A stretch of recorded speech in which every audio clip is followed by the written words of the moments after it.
Olá, amigos da Novo Tempo, sejam bem-vindos mais uma vez ao programa Bíblia Fácil, o seu programa semanal de estudo da Palavra de Deus. Nesta nova temporada, estamos estudando o livro do profeta Daniel. E eu quero convidar você mais uma vez a tomar a sua Bíblia e a partir de agora, nessa próxima hora, nós vamos estudar o capítulo 5 desse livro. Daniel, escrito há quase 2.600 anos, tem para nós uma preciosa lição. O tema que hoje nós vamos estudar fala de um dos eventos mais dramáticos da história. Nós vamos voltar agora ao ano 539 a.C. e vamos estudar como foi a queda de Babilônia, como que esse império que dominou o mundo por um período chegou ao seu fim. Aqui já estamos todos prontos com nossas Bíblias em mãos, para começarmos então mais um estudo da Palavra de Deus. Agora nós temos um hábito aqui, né? A gente nunca começa a estudar a Bíblia sem antes orar.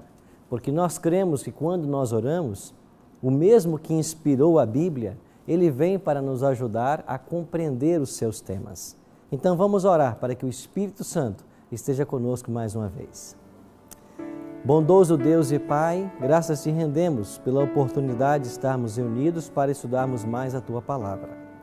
Suplicamos que o Teu Divino Espírito Santo esteja conosco agora e faça-nos compreender as verdades que hoje temos que aprender. Fica com todos nós e com todos aqueles que nos assistem agora. Em nome de Cristo nós te oramos. Amém. Pois bem, hoje vamos aprender um pouquinho mais sobre a queda de Babilônia, nessa viagem que estamos fazendo ao livro de Daniel. Antes, porém, a cada programa temos conhecido um pouquinho mais dos nossos convidados. E agora vamos conhecer um pouquinho mais sobre a Kênia. Eu sei que a Kênia, ela é professora, é isso? Você tem muitos alunos, Kênia, lá? Eu não estou atuando, agora eu sou mãe e esposa em tempo integral. Né? Entendi, não ok. Estou atuando. E você vem de Minas Gerais, mas você disse que não é mineira, Eu não é sou isso? mato-grossense. Mato Grossense. Eu nasci em Alto Araguaia, no interior de Mato Grosso. Alto Araguaia. Na divisa com Goiás. Divisa com Goiás. E você veio para Minas Gerais há quanto tempo já? Eu estou há 2 anos e meio em Minas Gerais. Você é recém-chegada em Minas, então. E a família? Fala um pouco sobre a sua família para a gente. Eu tenho mãe e uma irmã, e eles moram em Goiás. Estão em Goiás. Estão em Goiás. E uma irmã que mora em Uberlândia, que é bem próximo da minha cidade, fica meia hora da minha cidade. Ok. Então, professora, seja bem-vinda ao nosso programa, viu? Obrigada. É bom ter você junto com seu esposo, né? Pastor Alexandre. Eu quero mandar um beijo para uma amiga muito querida, Giane. Como é que ela chama? Giane. Giane. Giane Gomes e o pastor Levi, que são os responsáveis por nós estarmos aqui. Ok, que joia. Beijo, Giane. Então tá joia, né? Esse é um prazer ter vocês conosco aqui e a gente agradece, né? Todos vocês por essa disposição de estar participando desse estudo. E você que está em casa e nos assistindo também, obrigado pela sua companhia. Pegue a sua Bíblia agora e vamos aprender um pouquinho mais sobre o capítulo 5 do profeta Daniel. Deixa eu voltar na memória um pouquinho e refrescar nossa memória com relação aos eventos de Daniel. Se nós quisermos estabelecer uma cronologia para esse livro, o capítulo 1, os incidentes que ali aconteceram, quando os príncipes judeus, e entre eles Daniel, Ananias, Misael e Azarias, foram levados para a Babilônia. Isso aconteceu no ano 605, o cativeiro babilônico, nós assim chamamos. Os eventos do capítulo 2 que nós já estudamos, que foi quando o rei Nabucodonosor sonhou com aquela estátua de metal, ouro, prata, bronze e ferro, e os pés em parte de ferro, em parte de barro. Esses eventos tiveram lugar no ano 612. No capítulo 3, nós estudamos sobre uma imagem de ouro que Nabucodonosor erigiu na planície de Dura. E essa estátua era toda de ouro, porque Nabucodonosor não queria que o seu reino passasse a outro. E todos foram convidados a adorar aquela imagem. E aí os 3 jovens, Sadraque, Mesaque e Abednego, né, nomes babilônicos, Ananias, Misael e Azarias, os nomes hebreus deles, não se prostraram e foram parar na fornalha. E nós aprendemos de que Jesus esteve com eles no fogo e nenhum mal aconteceu a eles. No capítulo 4, que foi o nosso último estudo, a loucura de Nabucodonosor quando por 7 anos, ou 7 tempos, como disse a Bíblia, ele viveu como animal. Esses eventos tiveram lugar em torno do ano 568 a.C. E os eventos do capítulo 5, eles estão descritos e eles aconteceram no ano 539. Então, abra sua Bíblia agora em Daniel capítulo 5 e nós vamos entender um pouquinho mais a respeito da queda de Babilônia. O povo de Deus passou por 3 cativeiros até esse momento. O primeiro foi o egípcio, e você se lembra de que Deus usou Moisés para libertar o seu povo. O cativeiro assírio aconteceu no ano 722 a.C. e finalmente as tribos do norte, as 10 tribos de Israel, foram destruídas. E as 2 tribos que ficaram ao sul passaram também por um cativeiro. E o cativeiro que eles enfrentaram foi o cativeiro babilônico. Agora, esse cativeiro babilônico teria um fim, e a profecia já apontava para esse cativeiro. Então, em Daniel 5, nós vamos aprender sobre a queda de Babilônia e o fim do cativeiro. Mas antes que o povo de Deus para lá fosse levado, Deus, através do profeta Jeremias, já anteviu tudo o que iria acontecer. Então, olha o que disse o profeta Jeremias no capítulo 25 e no versículo 11. Toda esta terra virá a ser um deserto e um espanto. O profeta está dizendo para os judeus antes do cativeiro. E estas nações, ou seja, os judeus, servirão ao rei da Babilônia quanto tempo? 70 anos. Então, antes que Nabucodonosor invadisse Jerusalém, o profeta Jeremias já disse para eles: vocês serão levados para cativeiro e vocês vão ficar lá 70 anos. O que mais disse o profeta a respeito desse cativeiro? Acontecerá, porém, que quando se cumprirem os 70 anos, castigarei a iniquidade do rei da Babilônia e a desta nação, diz o Senhor, como também a da terra dos caldeus. Farei deles ruínas perpétuas. Deus está dizendo por boca do profeta: vocês irão para cativeiro. O império babilônico vai escravizar vocês. Vocês vão ficar lá 70 anos. Mas quando se passarem os 70 anos, eu vou lá tirar vocês de lá e vou destruir Babilônia. E Babilônia vai se tornar ruínas perpétuas. Sim, pastor Alexandre? Pastor Arilton, esse cativeiro predito pelo profeta Jeremias, ali desses 70 anos, tem alguma coisa a ver com aquela desobservância do povo de Israel quanto ao descanso do ano sabático da terra, que é descrito lá em Levítico? A principal causa do cativeiro babilônico foi o pecado da idolatria. Este foi o pecado que eles incorreram em maior grau. É certo que eles tiveram outros problemas e desobedeceram em outras áreas, mas a própria Bíblia declara de que eles seriam levados para o cativeiro pelo pecado da idolatria, por não seguirem a Deus e começarem a copiar as nações vizinhas na prática da idolatria. E você lembra que pouco antes do cativeiro, vários reis, inclusive Manassés, foi um dos reis que levantou vários falsos ídolos para que a nação adorasse. Então, o pecado da idolatria foi o principal pecado. Agora, o profeta Jeremias disse também quem libertaria o povo de Deus da Babilônia. Olha o que disse o profeta. Jeremias continua a sua interpretação, ou melhor, Isaías é quem vai dar o nome. Assim diz o Senhor ao seu ungido, a Ciro, a quem tomo pela mão direita para abater as nações ante a sua face e para descingir os lombos dos reis e para abrir diante dele as portas que não se fecharão. Segundo o profeta Isaías, quem é que Deus usaria para libertar o povo da Babilônia? Ciro. E o profeta Isaías fez essa profecia 150 anos antes do nascimento de Ciro. Ciro não havia nem nascido e o profeta já havia dito: é Ciro quem vai libertar vocês. O profeta Isaías foi mais longe.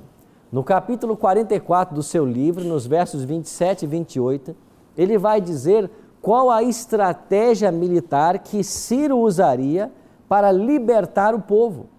Olha o que disse o profeta: que digo à profundeza das águas, seca-te, e eu secarei os teus rios. Que digo de Ciro, ele é o meu pastor e cumprirá tudo o que me apraz. Que digo também de Jerusalém, será edificada, e do templo será fundado. Então, quando chegou o cativeiro, o povo sabia quem os iria escravizar, quem seria o libertador, quanto tempo eles ficariam lá e qual a estratégia militar que o libertador iria usar. O texto aqui está dizendo, secando as águas. Que digo à profundeza das águas, seca-te, e eu secarei os teus rios. Então o povo foi para cativeiro com toda essa informação. Kênia? Pastor, a gente observa que Babilônia foi instrumento de Deus para a correção de Israel. Exatamente. Mas Deus fala que depois destruiria. Aham. Não coloca Deus numa posição de carrasco, não? Claro, interessante, né? Ao mesmo tempo que ele usa a nação para corrigir o seu povo, ele vem e destrói. É porque Deus, na realidade, sempre intenciona salvar a todos. Ele sempre quer beneficiar a todos. Como que ele beneficiou o seu povo? Permitindo que Babilônia os escravizasse. Só que a escravidão de Babilônia não pode ser comparada àquela escravidão do Egito, porque os judeus foram escravizados, mas foram protegidos de certa forma. Então Deus assim abençoou o seu povo. E como Deus queria abençoar Babilônia? Que ao permitir que os seus filhos estivessem em Babilônia, eles mudassem Babilônia. E vocês viram na história de Nabucodonosor quantas chances Deus deu a esse monarca. E quando um monarca baixava um decreto, ele beneficiava todo o império babilônico. Quando ele reconheceu de que o Deus de Daniel era o Deus que revelava mistérios, o Deus de Ananias, Misael e Azarias era o Deus que libertava do fogo, ele beneficiou todo o império, porque o império inteiro ouviu falar desse Deus. Então Deus deu chance para o seu povo usando Babilônia e deu chance a Babilônia usando o seu povo. Mas finalmente Babilônia não aceitou os apelos que Deus fez. O rei Nabucodonosor sim, e certamente outros, mas como nação, não. Então chegaria o tempo da ruína de Babilônia. Mas as chances foram dadas, certo? Então vejam vocês que tudo estava profetizado. Então no ano 605 a.C., Nabucodonosor vai a Jerusalém e a invade pela primeira vez. Nessa primeira invasão, ele pega os príncipes judeus e leva para a Babilônia. Ele voltou em 597, numa segunda invasão. Nessa segunda invasão, ele vem para conter uma rebelião e ele leva outros cativos para a Babilônia. E em 586 ele volta pela terceira vez. Agora ele destrói a cidade. E um detalhe aqui, ele destrói nesse ano o santuário. Lembram do santuário que Salomão havia construído? Aquele belo templo é destruído aqui, no ano 586, na terceira invasão babilônica. Com essas três invasões, o povo de Deus foi parar em Babilônia. E ao serem levados escravos para a Babilônia, Daniel e seus companheiros, por exemplo, no ano 605 a.C., o cativeiro, então, para eles deveria durar 70 anos. Isso quer dizer que por volta de 536, 535, estaria terminando o período de 70 anos do cativeiro e Deus, então, deveria cumprir a sua promessa de libertar seu povo. E Daniel, capítulo 5, está justamente falando desse momento, do final dos 70 anos. Terminaram os 70 anos. Daniel, que foi levado cativo com 18 anos, já estava com quase 88 anos de idade. E então agora os eventos do capítulo 5 falam do fim do Império Babilônico e do fim dos 70 anos de cativeiro, conforme profetizado por Jeremias, capítulo 25, versículos 11 e 12. Então agora tome a sua Bíblia em Daniel, capítulo 5, e acompanhe comigo então o primeiro verso desse capítulo. Olha o que diz aí Daniel 5, verso 1. O rei Belsazar deu um grande banquete. A quantos? A 1000 dos seus grandes, e bebeu vinho na presença dos 1000. Eu já disse aqui que Deus não aprova o uso de bebida alcoólica. E aqui o rei está se embriagando, o rei está bebendo.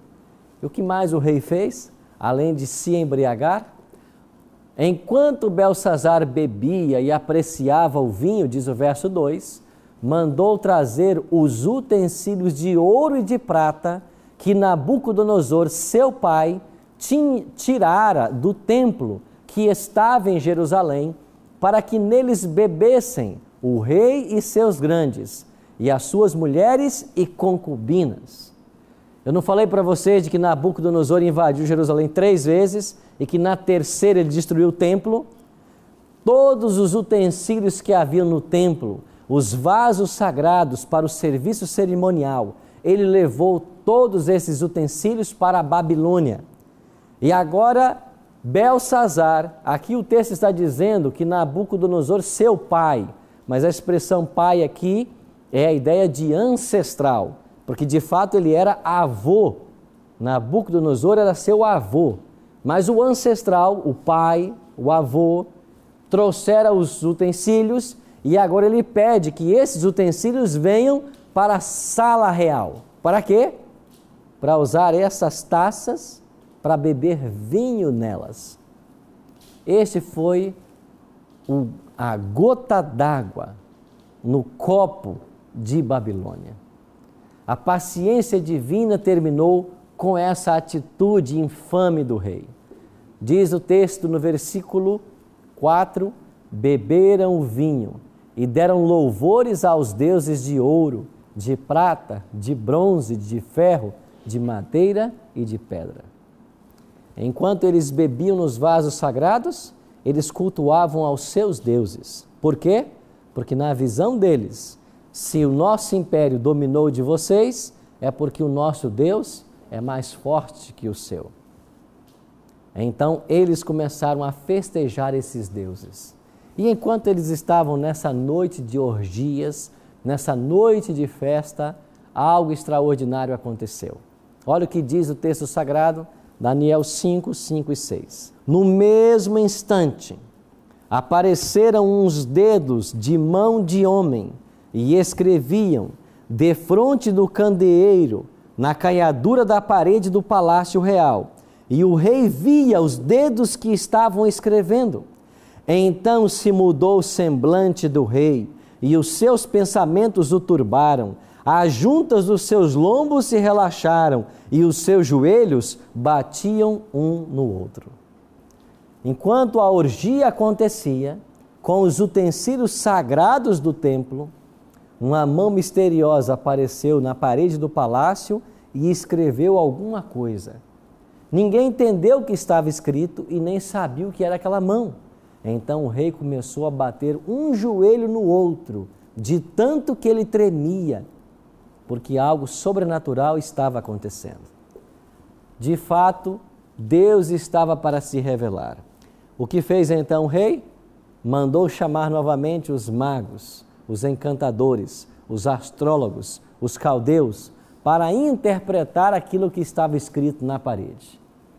Então entraram todos os sábios do rei, mas não puderam ler a escritura, nem fazer saber ao rei a sua interpretação. Os magos não puderam fazer nada, como sempre, incompetentes, porque como eles poderiam revelar aquilo, senão por orientação divina? Aí a mãe do rei disse assim, os magos não puderam, né? Mas escuta, meu filho, há aqui no reino alguém que nos dias do teu pai, Nabucodonosor, né? Revelava sonhos e mistérios. O seu nome é Daniel. Ele é um dos cativos de Judá. Se você chamar ele, ele vai interpretar, porque nele há o espírito dos deuses. E então mandaram chamar Daniel. Daniel já estava com quase 90 anos de idade. E Daniel vem até o palácio do rei, e Daniel diz então para o rei, o Senhor pecou contra Deus. Você se lembra do teu avô Nabucodonosor? De como Deus tratou com misericórdia a ele? Você se lembra de toda a experiência que ele teve com Deus e de quanto Deus foi bondoso com ele? Você se lembra de que quando Nabucodonosor rejeitou a orientação divina, ele viveu como animal por 7 anos? Você se lembra que depois de 7 anos, Deus o restituiu ao trono? E você, Belsazar, sabendo de tudo isso, você não se arrependeu. E ainda você profanou os vasos sagrados. Sabe o que significa a escritura que está na parede? É uma sentença contra você. E então, Daniel disse, da parte dele, de Deus, a quem você blasfemou, foi enviada aquela mão que traçou esta escritura. Esta, pois, é a escritura que se traçou. Mene, mene, tekel e parzim. É isso, rei, que está escrito na parede. Mene, mene, tekel e parzim. E eu vou dizer para você agora o que significa essa escritura. Mene significa, contou Deus o teu reino e deu cabo dele. Tekel, pesado foste na balança e achado em falta. Pérez, dividido foi o teu reino e dado a quem? Aos medos e os persas. E quem era o líder do império medo-persa nessa ocasião? Ciro, que já estava profetizado há mais de 150 anos. Então Ciro, que liderava os medos, uniu-se a Dario. E aí então houve uma fusão, melhor, Ciro era o persa, né? E Dario o medo. Houve uma fusão de Ciro e Dario e o império medo-persa se fundiram num só e eles se uniram para combater Babilônia. Leonardo? Ouvindo o senhor falar aí, uma dúvida que surgiu referente à história, mas que a gente pode analisar também toda a história da Bíblia. Belsazar pecou contra o Senhor. Uhum.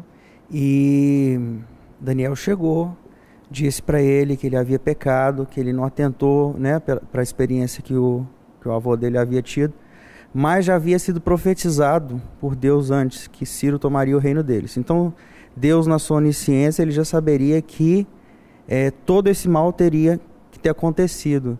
Então, Deus, sabedor de tudo isso, que haveria necessidade de acontecer isso, haveria ainda assim arrependimento para Belsazar? Ele poderia ter agido de maneira diferente? Estava no controle dele, estava na vontade dele agir diferente, sendo que já havia sido profetizado de fato um mal, né, sobre a vida dele. E a gente pode analisar isso também em toda a Bíblia, né, que o Senhor é onisciente de todas as coisas, até o mal que o homem pratica. De repente eu não sei se haveria a possibilidade dele ter feito o contrário, né, porque já havia sido profetizado daquela forma. Entendi a sua pergunta. Nós iremos então para o intervalo e assim que voltarmos, vamos responder a essa pergunta. Fique aí sintonizado, já já estaremos de volta.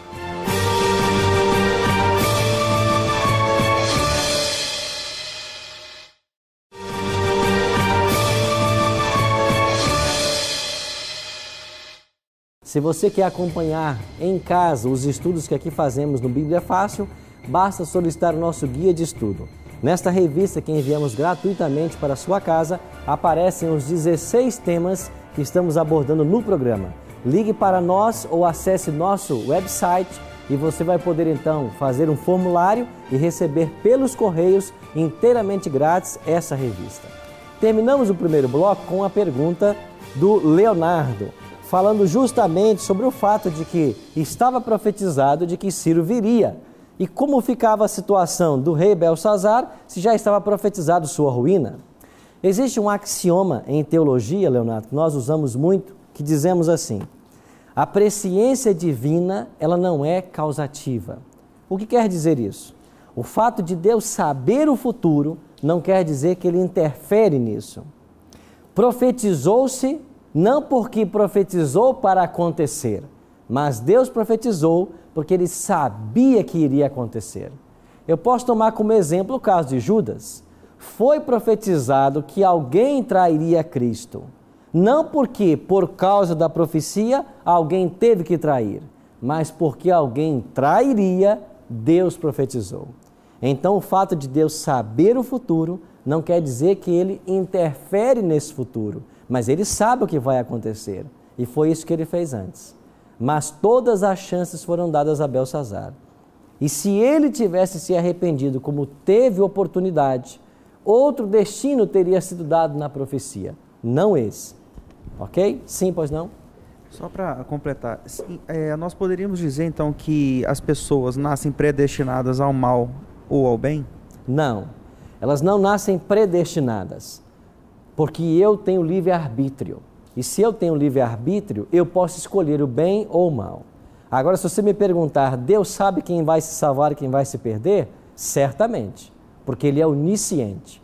Mas o fato dele saber se alguém vai se salvar ou vai se perder é com base na ação da pessoa, com base nas escolhas pessoais que ela fez. Porque se existisse predestinação, Deus seria injusto. Porque se eu nascesse predestinado à perdição, não adiantaria nada tentar me salvar. Então Deus seria um Deus injusto. A predestinação, ela tira do ser humano o livre-arbítrio. E o livre-arbítrio é o dom mais precioso que Deus concedeu às suas criaturas. Então Deus sabe que alguém vai se perder, mas por escolha dele Deus sabe. Não porque Deus sabia, ele finalmente se perde. Eu não sei se dá para ficar claro essa questão. Pois bem, chegou o momento então da sentença ser aplicada. E como o profeta Isaías havia profetizado no capítulo 44, Ciro usou a seguinte estratégia. O rio Eufrates cortava a Babilônia. E o que fez então Ciro? Ele desviou as águas do rio para uma outra direção. E quando as águas baixaram, ele entrou então marchando com seus soldados na grande cidade de Babilônia. E o que aconteceu? Naquela mesma noite foi morto Belsazar, rei dos caldeus, e Dario o Medo, com cerca de 62 anos, se apoderou do reino. Quando Daniel terminou de interpretar a escritura na parede, Ciro já estava dentro de Babilônia. E como Isaías havia profetizado, secando as águas. Ele desviou o leito do rio Eufrates, que cortava a Babilônia. Você se lembra que na Mesopotâmia haviam dois rios principais? Eufrates e o outro chamava-se Tigre. Então os rios Tigre e Eufrates eram os dois principais rios da Babilônia, ou da Mesopotâmia. E a palavra Mesopotâmia quer dizer isso, né? Mesos, entre, potames, rios. Nessa faixa de terra da Mesopotâmia estava a Babilônia. E então Ciro fez secar o rio Eufrates, ou baixar o nível da água. Entrou com os seus soldados e naquela mesma noite, após haver baixado o nível do Eufrates, ele provocou a queda da grande cidade de Babilônia. A arqueologia tem mostrado evidências disso que nós estamos comentando. Aqui está o cilindro de Ciro, uma descoberta arqueológica do século XIX, que hoje se encontra no Museu Britânico em Londres. E nesse cilindro de Ciro, o grande líder do Império Medo-Persa, esse cilindro relata que Ciro foi vitorioso e ele foi recebido pelo povo de Babilônia como seu novo governante e entrou na cidade em paz. Não houve batalha, porque a estratégia que ele usou foi extraordinária. Ele exalta os esforços de Ciro como um benfeitor dos cidadãos da Babilônia, responsável por melhorar suas vidas. Então, aí está provas arqueológicas daquilo que a Bíblia havia profetizado. Mas a pergunta que eu faço para você agora é: como essa história se relaciona com nossos dias? Vá para Apocalipse, capítulo 18. Vá para o último livro da Bíblia e nós vamos descobrir algo extraordinário. Apocalipse, capítulo 18. Olhe para o versículo 2 até o verso 4. Bem no finalzinho da Bíblia, Apocalipse 18, verso 2 em diante. Você que nos acompanha em casa, participe também desse estudo. Tome a sua Bíblia em Apocalipse, capítulo 18. Leia comigo o versículo 4, 2 a 4. Apocalipse 18, 2 a 4.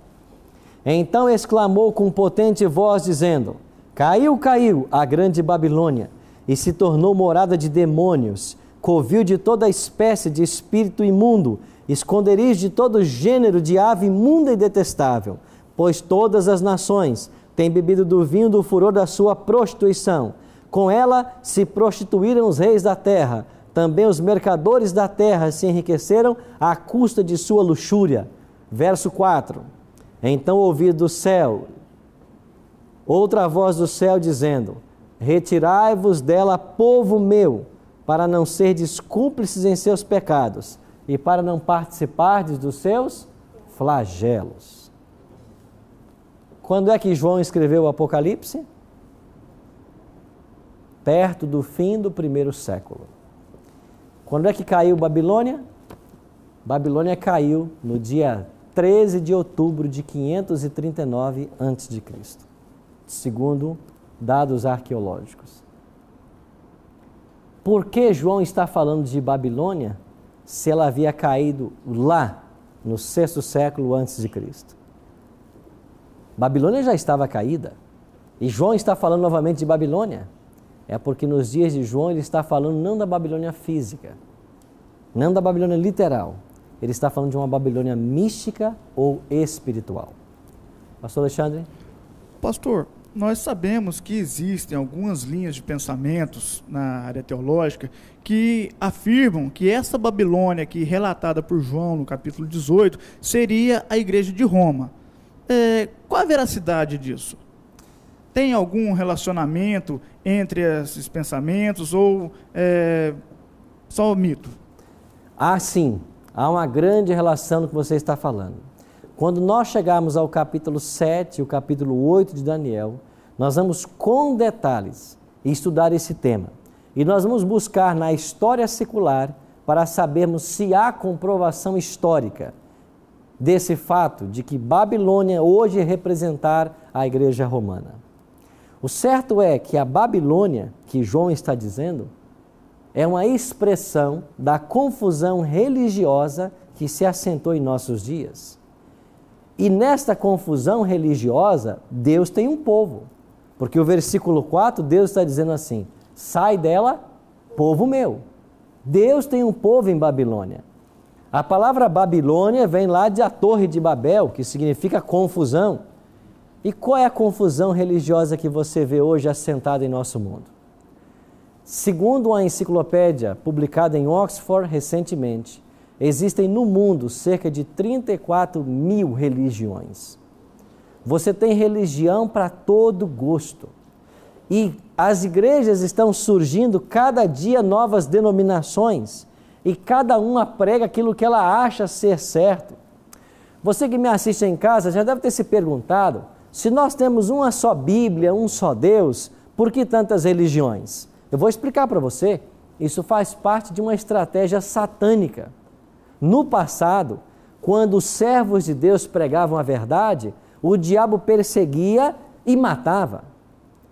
Tertuliano, que foi um dos primeiros pais da igreja, ele detectou o que estava acontecendo e ele cunhou a famosa frase: o sangue dos mártires é semente. Ou seja, o diabo percebeu que quanto mais ele matava, mais crescia o cristianismo. Então, a partir do 4º século, ele mudou de estratégia. E o que o diabo começou a fazer? Em vez de perseguir e matar a quem prega, ele começou a colocar outros pregando mentiras. E hoje, quando alguém quer seguir a Deus, quando alguém quer seguir uma religião, ele tem aí um mosaico de religiões e ele não sabe para onde ir. Esse mosaico de religiões é a Babilônia do Apocalipse, onde cada um crê numa coisa diferente e todos estão se afastando da Bíblia. Mas Deus tem um povo em Babilônia. Agora olha como a história do passado se relaciona com a nossa. Antes, pastor, dentro desse raciocínio de confusão religiosa a qual o mundo passa hoje, nós sabemos que as denominações, cada uma é voltada para os seus interesses, né, para aquilo que lhe é conveniente, para aquilo que lhe é conveniente dentro da própria interpretação pessoal de cada denominação da palavra de Deus. O senhor acha que é possível, biblicamente, dizer que uma igreja hoje, existe alguma igreja na Terra que ela é privilegiada diante de todas as outras, no sentido de conhecimento da palavra, no sentido de comportamento cristão? Existe alguma igreja que a gente pode dizer, essa igreja aqui, ela é a mais correta de todas? Tem que existir a igreja de Deus em nossos dias. Deus tem uma igreja verdadeira, porque sempre foi assim. Se você for para o Antigo Testamento, o povo de Deus no Antigo Testamento não são os babilônicos, os caldeus, não são os sírios, não são os filisteus, os jebuseus. O povo de Deus no Antigo Testamento é Israel. Se você vai para o Novo Testamento, a igreja que Jesus fundou foi a igreja cristã. Essa igreja que Jesus fundou, ela tem que estar hoje viva, não nos termos que muitos pensam, mas ela tem que ser a igreja que preserva a verdade. E a profecia bíblica diz de que no tempo do fim, a igreja verdadeira seria levantada de uma profecia. Nós vamos estudar aqui essa profecia. Nós vamos aprender em Daniel o momento que surge a igreja remanescente, quais as características dela, o que ela ensina. Nós vamos aprender isso. Renata? Pastor, na Bíblia ser bem clara, assim, alguns termos assim, os líderes religiosos, eles são enganados ou você entende que eles pregam o que eles querem para poder permanecer os fiéis dentro da igreja? Eu acredito nas duas situações. Você tem gente sincera que está pregando não toda a verdade, porque é isso que ele acha ser a verdade, porque ele aprendeu assim e porque ele não recebeu a luz toda da palavra de Deus. Por outro lado, há pessoas que sabem da verdade, mas por comodismo ou para manter uma igreja lotada, não prega a verdade e fica apenas ali mantendo o seu status e a sua vida financeira. Eu acredito nas duas coisas. Por isso, nós devemos ter um compromisso com a Bíblia e deixar que a palavra de Deus diga para mim qual é a verdade. Aqui está a nossa regra de fé e prática. Tudo que eu ensinar tem que estar aqui. E se nós fôssemos mais criteriosos, você que está me assistindo agora, se nós fôssemos mais criteriosos e não acreditássemos em tudo que se fala por aí, mas acreditássemos na Bíblia somente, nós não teríamos essa confusão religiosa que hoje existe. Pastor, então, parecida. Isso. Acredita-se então que existam seres humanos que acreditam num Deus, né, numa força maior, acredito, e que eles têm a formação de bom caráter, de bons princípios, né, e de conhecimentos outros que não sejam fundamentados não só podem ser pela Bíblia, mas que não tenham religião.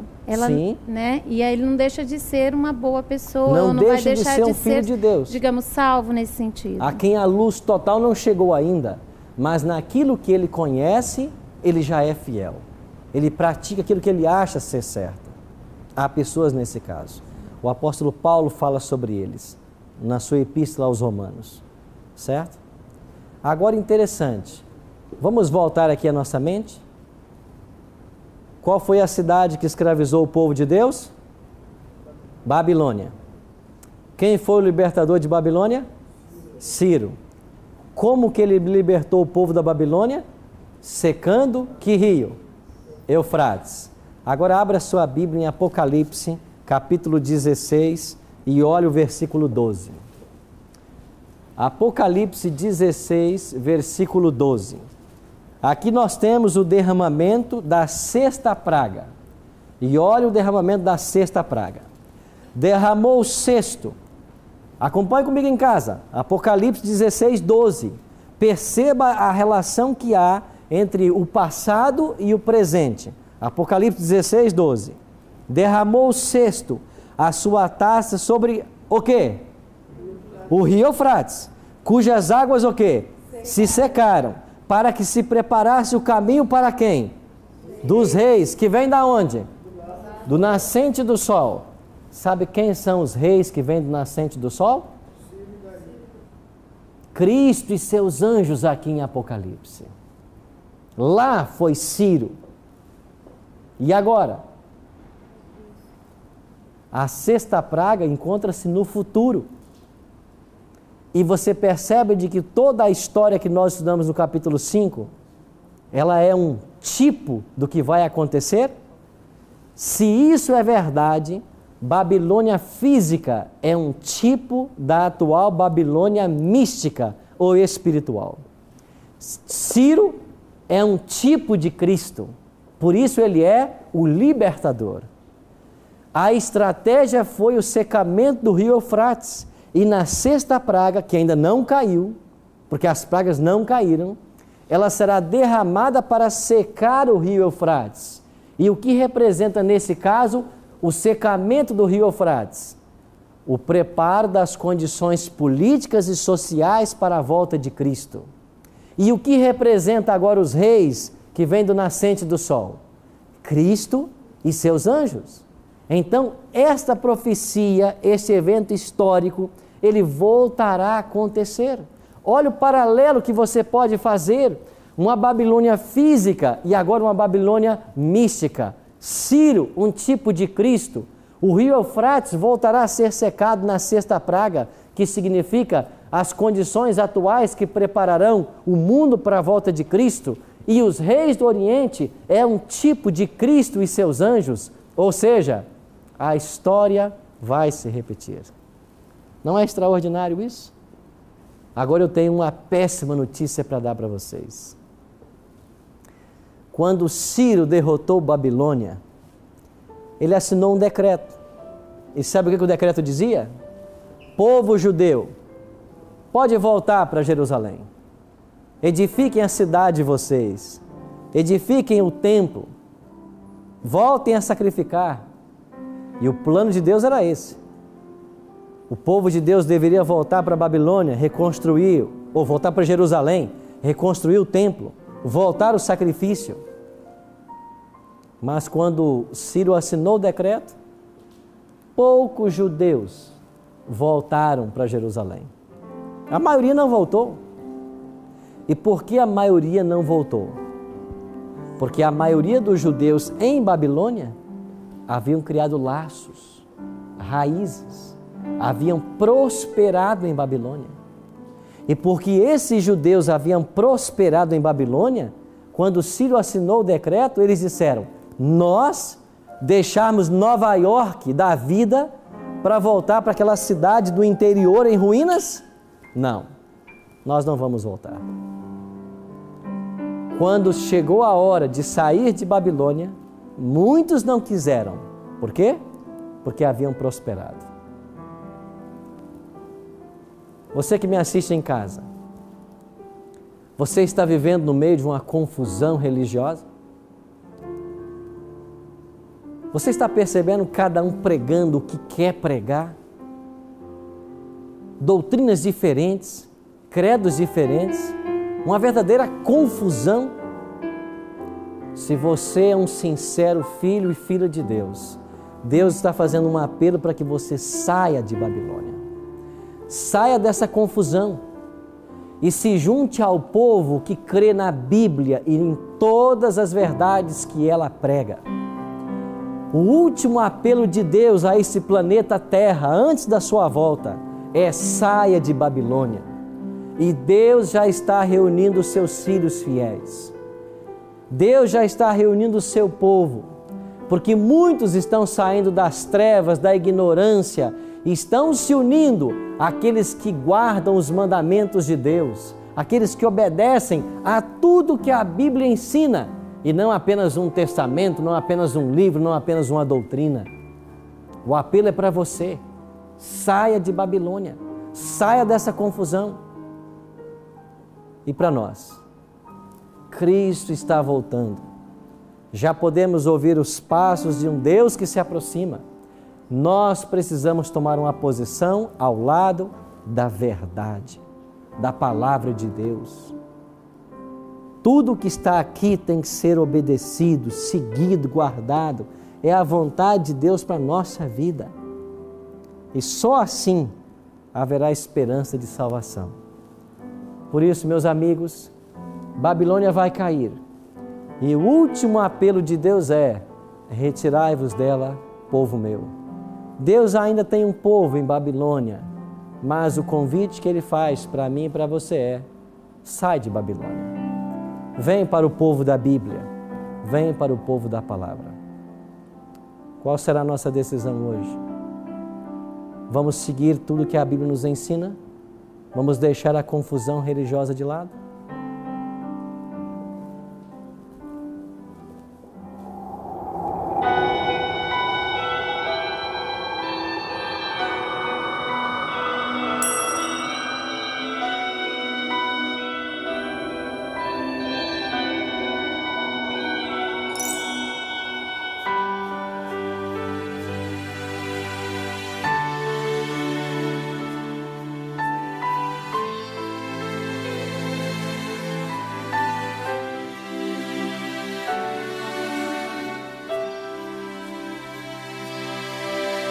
Conheço a tua história, já ouvi o teu clamor, conheço o teu passado, sarei a tua dor.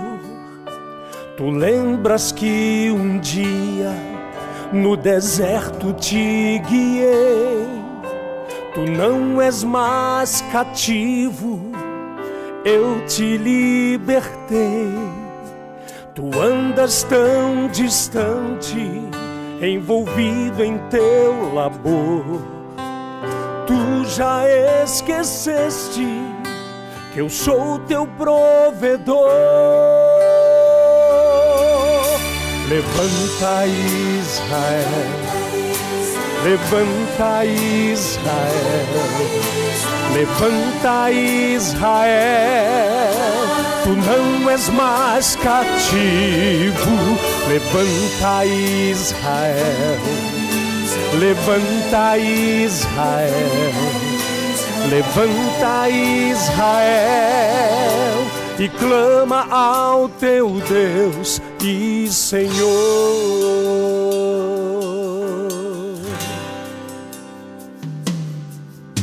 Conheço a tua história e o teu coração, eu vejo que tens feito pra tua escravidão.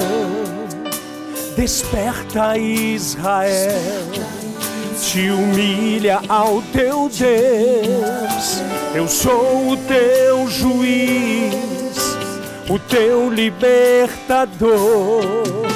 Tu foste escolhido para um serviço santo, tu foste redimido para ser usado em meu favor.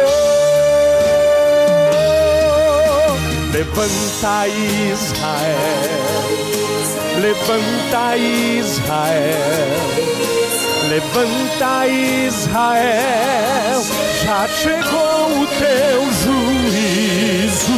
Levanta, Israel, levanta, Israel, levanta, Israel,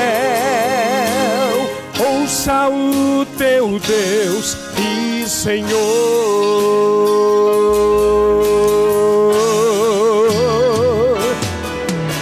Levanta, Israel, levanta, Israel, levanta, Israel, já chegou o teu juízo. Levanta, Israel, levanta, Israel, levanta, Israel, ouça o teu Deus e Senhor. Israel, tu és povo santo. Israel, tu és a minha igreja. Israel, tu foste remido. Israel, eu já te libertei. Israel, tu és povo santo. Israel, tu és a minha igreja.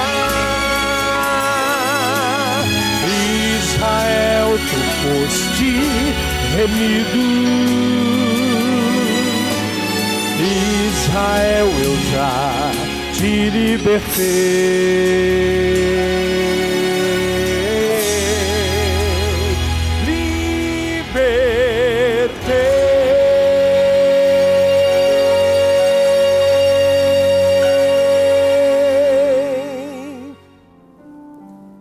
Você é um filho de Deus, o Israel espiritual.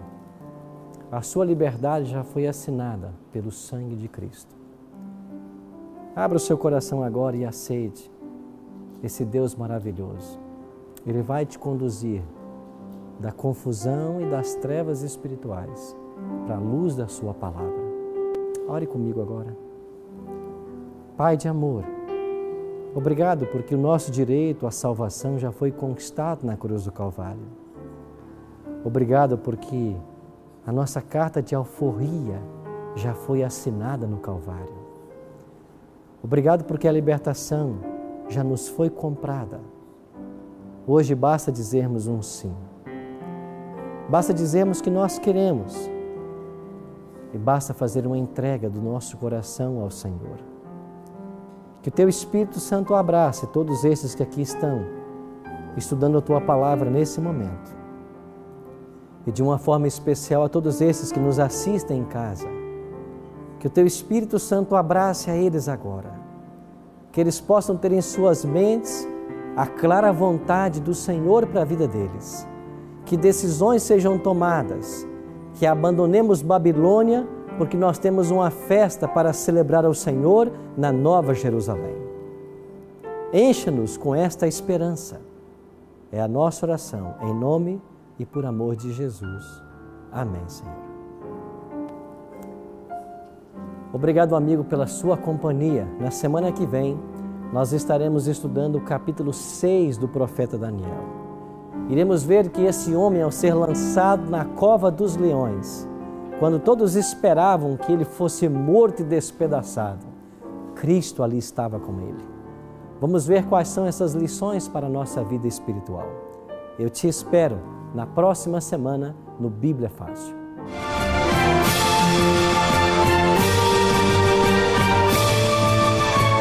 Eu não sei o problema que você está vivendo, mas eu sei de uma coisa. O Deus de Daniel está aí do seu lado agora. E Ele vai estar com você no momento mais difícil da sua vida. Ele vai estar ao seu lado. Ele vai te ajudar a superar essa prova. Do que nós precisamos? Confiar nele.